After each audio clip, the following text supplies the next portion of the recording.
बजरंग बली, मोरे बजरंग बली। अधीर हो गए सुमंत और बालक की तरह रोने लगे। करि बिनती पायन परेउ दीन बाल जिमि रोए। सुमंत जी ने यही कहा कि पिताजी ने आज्ञा दी है, आप लौट चलें। राम जी ने कहा कि पिताजी की पहली आज्ञा का पालन कर लूं, बाद में फिर दूसरी आज्ञा। सुमंत जी ने कहा कि इस तरह श्री राम नहीं लौट रहे हैं, तो उन्होंने एक उपाय सोचा कि देखिए, वे आपके पिताजी हैं पर चक्रवर्ती सम्राट हैं, अयोध्या के राजा हैं,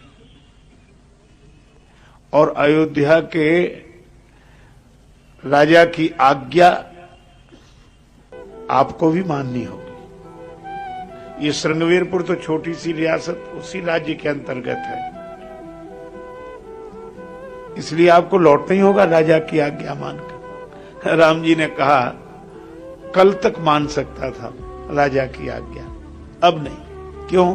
अब तो जटाएं बन गई, अब तो साधु वेश हो गया, साधु जीवन हो गया, तो का साधु की आज्ञा में राजा को रहना चाहिए, राजा की आज्ञा में साधु नहीं रहता।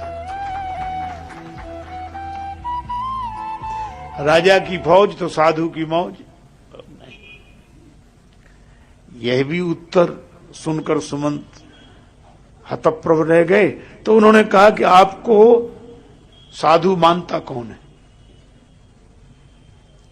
अयोध्या की पूरी प्रजा आपको राजा के रूप में देखती है, और सही में राम जी के पक्ष में सभी थे, केवल दो खिलाफ थे, दो वोट,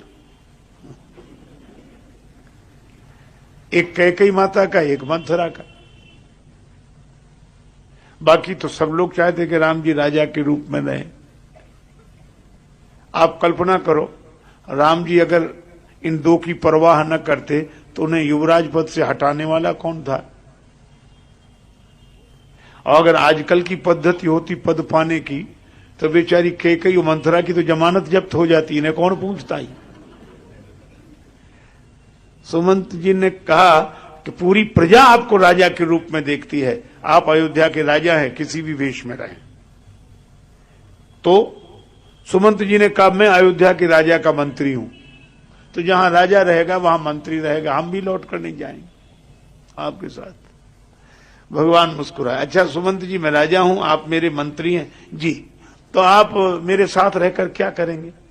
का मंत्री का काम है राजा की आज्ञा का पालन करना। राम जी बोले, तो मैं राजा की हैसियत से आज्ञा दे रहा हूं कि आपकी मुझे वन में कोई जरूरत नहीं, आप अयोध्या लौट जाएं। प्रभु जो भी इस वीडियो को देख रहा है उसके माता पिता की उम्र को बढ़ा देना, लेकिन उसके लिए करना क्या पड़ेगा? आपको इस वीडियो को एक लाइक करके चैनल को सब्सक्राइब करके कमेंट में हर हर महादेव लिखना पड़ेगा।